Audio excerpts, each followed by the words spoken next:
আজ আমাদের আলোচনার বিষয় হচ্ছে তোমরা যারা ক্লাস 12 এর ওয়েস্ট বেঙ্গল বোর্ডের 4th সেমিস্টারের স্টুডেন্টস রয়েছে এবং যাদের সংস্কৃত বিষয়টি রয়েছে তাদের জন্য আজকের এই ক্লাসটি কিন্তু অত্যন্ত গুরুত্বপূর্ণ হতে চলেছে।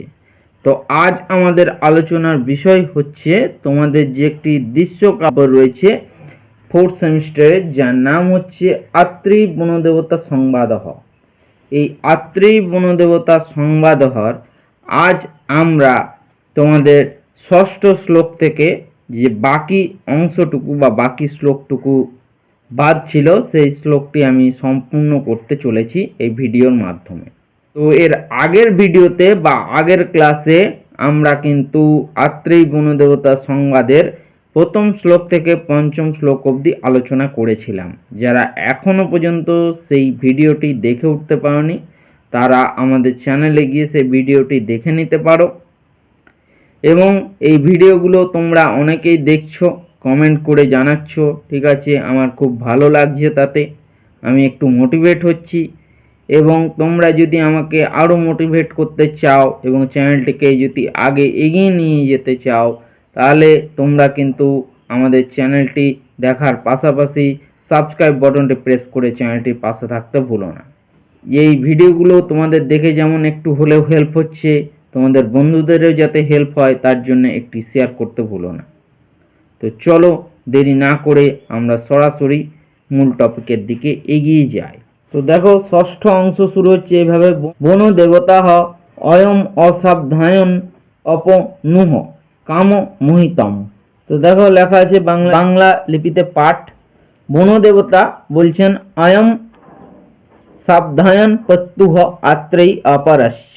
বন দেবতা অথাপরः কহ আত্রেয়ী অত স ব্রহ্ম ঋষি রে কোদা মদ্দন্দিন শ্রবণায় নদীং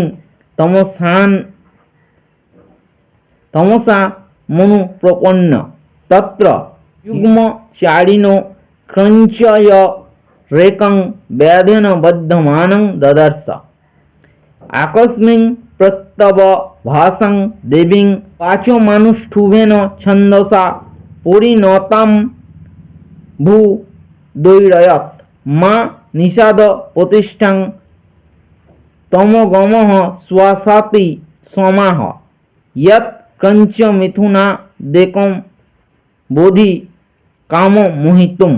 তো এবারে আমরা শব্দার্থগুলো ধীরে ধীরে জেনে নেব।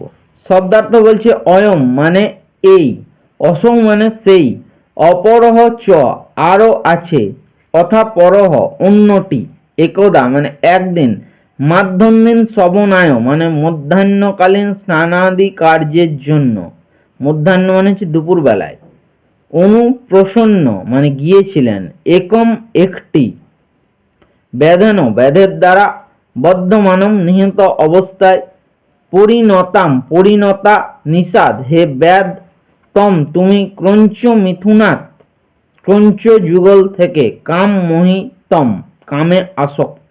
এবার বঙ্গানুবাদটা বলে দিচ্ছি তাহলে ভালোভাবে বুঝে যাবে। তো দেখো বঙ্গানুবাদ কি বলছে, বন দেবতা এটাই সেই অধ্যয়নের বাধা। আত্রেয়ী বলছে আরো কথা আছে, বনদেবতা বলছে অপরটি কি, আত্রেয়ী বলছে তারপর সেই ব্রহ্ম ঋষি একদিন মধ্যাহ্নকালীন স্নানাদি কার্যের জন্য তমসা নদীর তীরে উপস্থিত হলেন। মানে বুঝতে পারছো, তারপর সেই ব্রহ্ম ঋষি, ঠিক আছে, একদিন মধ্যাহ্নকালীন মানে দুপুর বেলায় স্নান করার জন্য তমসা নদীর তীরে উপস্থিত হয়েছিলেন। সেখানে তিনি যুগলচারী কঞ্চমিথুনের একটিকে ব্যাধের দ্বারা নিহত হতে দেখলেন। মানে সেই তমসা নদীর তীরে সেই ঋষি যুগলচারী মানে দুই জোড়া, ক্রঞ্চমিথুন মানে হচ্ছে বক জাতীয় এক ধরনের পাখি বা কোকোনট পাখিও তোমরা বলতে পারো। তো একটিকে, তাদের যে যুগল ছিল সেই জোড়া ছিল, সেই জোড়ার মধ্যে একটিকে ব্যাধের দ্বারা নিহত হতে দেখলেন। হঠাৎ দৈবিবাক আবির্ভূত হয়ে অনুষ্টুপ ছন্দে ব্যক্ত হলো, হে নিষাদ, যেহেতু তুমি কামমুগ্ধ ক্রন্ত মিথুনের একটিকে হত্যা করেছো তাই তুমি অনন্তকাল প্রতিষ্ঠা লাভ করতে পারবে না। ঠিক আছে, তো বলছে সেই সময়, যে সময় ওই ব্যাডটি পঞ্চমিথুনের একটিকে নিহত করলেন সেই সময় হঠাৎ দৈবী বাক আবির্ভূত হলো। অর্থাৎ দৈব বাণী হলো এবং অনুষ্টুপ ছন্দে, ঠিক আছে। ছন্দ তোমরা জেনে রাখবে, অনেক রকম ছন্দ আছে, তার মধ্যে অনুষ্টুপ ছন্দে ব্যক্ত হলো, হে নিষাদ বা হে শিকারী, যেহেতু তুমি কামমুগ্ধ কঞ্চমিথুনের একটিকে হত্যা করেছে, যেহেতু কামে মুগ্ধ হয়ে, ঠিক আছে, মানে ক্রঞ্চমিথুনের একটিকে হত্যা করেছো, তাই তুমি অনন্তকাল মানে শেষ সময় অবধি বা তোমার জীবনের শেষ সময় অবধি তুমি কিন্তু কোনোদিনই নিজে থেকে প্রতিষ্ঠা লাভ করতে পারবে না। তারপর দেখো সপ্তম অংশ, বনদেবতাহ আম্মা ইয়াদানন্ত্রা ইউজ্যতে, এইভাবে শুরু হচ্ছে। আমি বলে দিচ্ছি, দেখো বাংলা লিপিতে পাঠ যেটা রয়েছে। বনদেবতা বলছেন আমনায় দ নত্র নতুন ছন্দ সমা সাম বতারাহ, আত্রে বলছে তেন হি পুনঃ সময়েন তং ভগবন্তম আবির্ভূত শব্দ ব্রহ্ম প্রকাশম ঋষি মুপসঙ্গম্য ভগবান ভূত ভাবন পদ্ময়নির বচত ঋষে প্রবুদ্ধ ওসি বাগাত্মনি ব্রহ্মণি তদ ব্রূহি রামচরিতম অব্যাহত यतिरार्सं ते चक्षु पतिर्भातु अद्यः कविरोषि इत्युक्तान्तर्हितः अतो भगवान् प्राचेतसः प्रथमं मनुष्येषु शब्द ब्रह्मणस्तादृशं विवर्तमितिहासं रामायणं प्रणिनाय वनदेवता हन्तः पंडितः संसारः अत्रे तस्मादेव हि ब्रह्मीमि तत् মহা অধ্যয়ন তত্ত্ব ইতি বনদেবতা ইউজ্যতে। এবার শব্দার্থটা বলে দিচ্ছি, দেখো। চিত্রম মানে হচ্ছে আশ্চর্য, আমনায়াত মানে বেদ থেকে, অন্যহ অন্যহ মানে হচ্ছে ভিন্ন, ভগবন্তম মানে ভগবানের নিকট, ভূত ভাবন মানে জগৎ স্রষ্টা, ব্রহ্মণি মানে ব্রহ্ম বিষয়ে, প্রতিভাতু মানে প্রকাশিত হোক, শব্দ ব্রহ্মণঃ মানে শব্দ ব্রহ্মের, তাদৃশম তার ন্যায়, বিবর্তম বাক্যের পরিণাম। এবারে বঙ্গানুবাদটা বলে দিচ্ছি, দেখো বুঝো ভালোভাবে। বলছে বঙ্গানুবাদ, বনদেবতা বলছেন এ তো বেদ থেকে স্বতন্ত্র এক ছন্দ। আত্রেয় বলছেন সেই সময় সৃষ্টিকর্তা পদ্মজনী ব্রহ্মা, যার মধ্যে শব্দ ব্রহ্মের জ্যোতি স্ফুরিত হয়েছিল, সেই ঋষির অর্থাৎ বাল্মীকি ঋষির কথা বলা হচ্ছে, কাছে এসে বললেন, ঋষি শব্দাত্মক ব্রহ্মজ্ঞানে আপনি প্রাজ্ঞ, আপনি রামচরিত বর্ণনা করুন। অব্যাহত আর্য জ্যোতি আপনার চক্ষে প্রতিভাত হবে, আপনি আদিকবি। এই কথা বলে তিনি অন্তর্হিত হলেন। তখন প্রচেতার পুত্র ভগবান বাল্মীকি, দেখো জেনে রাখো, প্রচেতার পুত্র হচ্ছে ভগবান বাল্মীকি, মনুষ্য লোক শব্দ ব্রহ্মের প্রথম প্রকাশ হিসেবে রামায়ণ রচনা করলেন। সেই সময় কিন্তু প্রথম আদিকবি বাল্মীকি রামায়ণ রচনা করেছিলেন। বনদেবতা বলছেন তাতে সংসারের নিশ্চয়ই কৃতার্থ, বলছে তাতে সংসারের নিশ্চয়ই ভালো হলো, জগৎ সংসারের। আত্রেয় বলছেন সে কারণেই বলেছিলাম সেখানে অধ্যয়নে প্রভূত বাধা সৃষ্টি হচ্ছে। আত্রেয় বলছে সে কারণেই আমি বলেছিলাম সেখানে অধ্যয়নের জন্য প্রভূত বাধা সৃষ্টি হচ্ছে। বনদেবতা বলছেন এটা ঠিকই বলেছেন। তারপর দেখো অষ্টম অংশ, আত্রেয়ী বিশ্রাম নাস্মি করতি, এভাবে শুরু হচ্ছে। দেখো বাংলা লিপিত পাঠ। আত্রেয় বলছে বিশ্রান্তাস্মি মানে বিশ্রান্তস্মি ভদ্রে সম্প্রপ্ত অগস্ত্যস্য শ্রমস্য পন্থানং ব্রূহি। বনদেবতা ইতঃ পঞ্চবটি মুনি প্রবিশ্য গম্যতামনেন গোদাবরী তীরেন। আত্রেয় বলছেন শাস্ত্রম অপেত্তাৎ তপবনম অপ্যেষা পঞ্চবটি ওপি সরিদিয়ং গোদাবরী অপ্যয়ং গিরিহ প্রসবনঃ ওপি ইয়ন স্থান বনদেবতা তম বাসন্তি। বনদেবতা বলছেন তথৈব তৎ সর্বম আত্রেয়ী বৎসে জানকী স এষ তে বল্লভ সাখী বর্গঃ প্রাসঙ্গিকিনাং বিষয় কথানাম তাং নাম শেষামপি দৃশ্যমানঃ প্রত্যক্ষ দৃষ্টামিব নঃ করতি। কি বলছে দেখো শব্দার্থ, বিশ্রান্তা মানে বিশ্রাম প্রাপ্ত, অস্মি মানে হয়েছি, সম্প্রতি এখন, পন্থানাম মানে পথ, অনুপ্রবিশ্য মানে প্রবেশ করে, গোদাবরী তীরেন এই গোদাবরীর তীর দিয়ে, শাস্ত্রম মানে অশ্রুপাতের সঙ্গে, ইয়ম এই, গিরিপ্রশোভন মানে পাহাড় ঝর্ণা, তারপর আছে তৎসর্বম তাই সব কথা নাম মানে কথা সমূহে এসো এই বল্লভ সাখীবর্গ মানে প্রিয় বৃক্ষ তলি দৃশ্যমানহ দৃষ্টিগোচর তাম তোমাকে প্রত্যক্ষ দৃষ্টাম প্রত্যক্ষ করতি মানে করছে। এবার বঙ্গানুবাদটা বলে দিচ্ছি, দেখো বঙ্গানুবাদ কি বলছে দেখো। আত্রেয় বলছে আমি বিশ্রাম গ্রহণ করেছি ভদ্রে, অগস্ত্যের আশ্রমে যাওয়ার পথ বলুন। আত্রেয় বলছে আমি বিশ্রাম গ্রহণ করেছি, আপনি অগস্ত্য মুনির আশ্রমে যাওয়ার পথ বলুন। বনদেবতা বলছেন এখান থেকে পঞ্চবটিতে প্রবেশ করে গোদাবরী নদীর তীর ধরে আপনাকে যেতে হবে, ঠিক আছে। আত্রেয় বলছেন অশ্রুপূর্ণ কণ্ঠে, আত্রেয় অশ্রুপূর্ণ কণ্ঠে বলছেন, অর্থাৎ কাঁদতে কাঁদতে এরকম গলায় বলছেন, এটাই কি তপবন, এটি কি পঞ্চবটি, এটি কি গোদাবরী, এটি কি গৃহপ্রসবন, আপনি কি জনস্থানের বনদেবী বাসন্তী? তখন জিজ্ঞাসা করছে, বলছে এটাই কি তপবন, এটাই কি পঞ্চবটি, এটাই কি গোদাবরী বা এটাই কি গৃহপ্রসবন, আপনি কি জনস্থানের বনদেবী বাসন্তী? বনদেবতা বলছেন সবই ঠিক তাই। স্ত্রী বলছেন হায় বৎসে জানকী, আজ তোমার নামমাত্র অবশিষ্ট থাকলেও কথা প্রসঙ্গে তোমার এই প্রিয় বৃক্ষরাজি দেখে মনে হচ্ছে তুমি যেন আমাদের কাছে প্রত্যক্ষ দৃশ্যমান। তারপরে দেখো নবম অংশ শুরু হচ্ছে এবার বাসন্তী সভয়ম স্বাগতম সমাস্য সিহি। তো দেখো কি বলছে, বাসন্তী বলছে সভয়ম স্বাগতম, কথং নাম শেষে তাহ প্রকাশম আড়িয়ে কিমত্তা হিতং সীতা দেব্যাহ আত্রেই ন কেবলম মত্তা হিতম সাপবাদমপি কর্ণে এবং মিতি। বাসন্তী বলছে হা দারুণ দৈব নির্ঘাত ইতি মূর্ছতি। আত্রেই বলছে ভদ্রে সমাস্য সিহি, সমাস্য সিহি। এবার শব্দার্থ দেখে নাও। সভয়ম মানে ভয়ের সাথে নাম শেষ মানে নামমাত্র, প্রকাশম মানে প্রকাশ্যে, কিম মানে কি, অত্যাহিতম মানে ভীষণ বিপদ, এবং ইতি এইরকম দৈব নির্ঘাত ভাগ্যের আঘাত, মূর্ছতি মানে মূর্ছা গেলেন।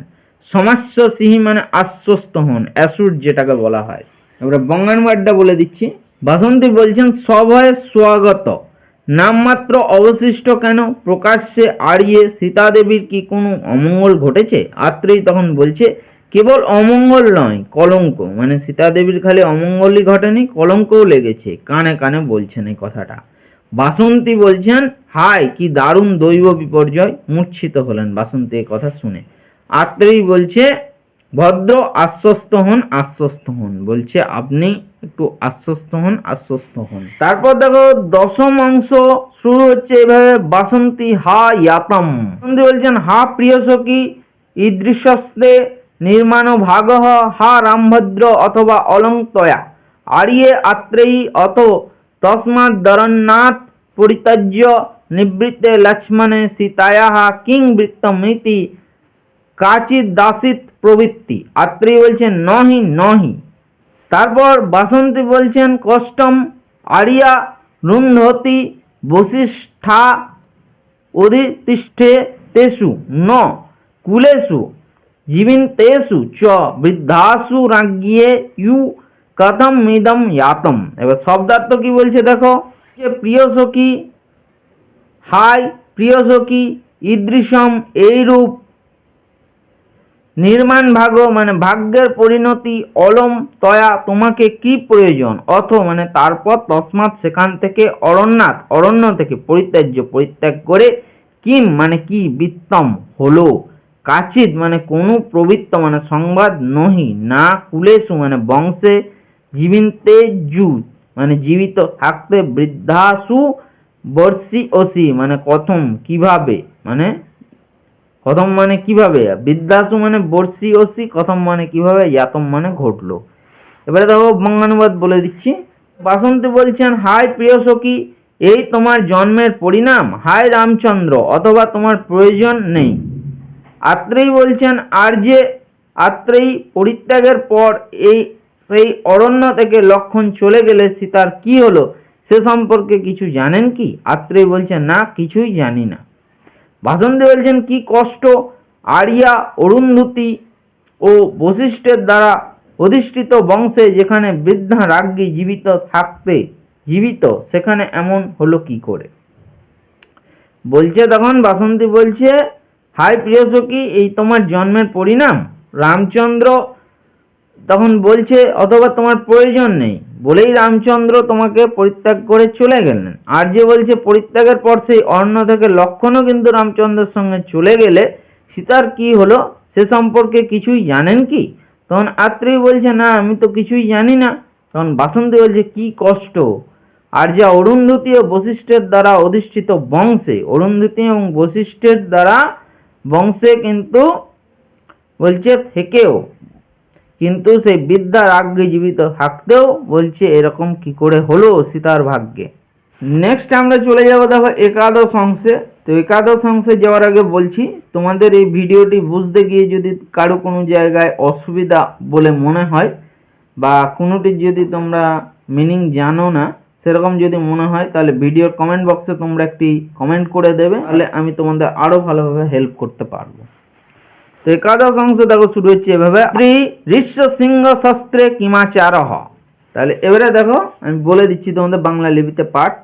আত্রেয়ী বলছেন, ঋষ্য সিংহ শস্ত্রে গুরুজনস্ত দাসিত সম্প্রতি পরিসমাপ্তম দ্বাদশ বার্ষিকং সত্রম ঋষ্য শৃঙ্গেন চ সংপূজ্য বিসর্জিতা গুরুবহ তত ভগবত রন্ধতি নাহং দু বিরহিতাম মযোধ্যায়াং গচ্ছামি তাহ তদেব রাম মাতৃ ভিরনুমোদিতম তদনুরোধ্য গত বশিষ্ঠস্যাপি শ্রদ্ধা বাল্মীকি তপবনং বৎবা বৎসামহ ইতি। শুনতে তখন বলছেন, অথ স রামভদ্রঃ কিমাচারঃ। এবারে আমরা শব্দার্থটা জেনে নেব।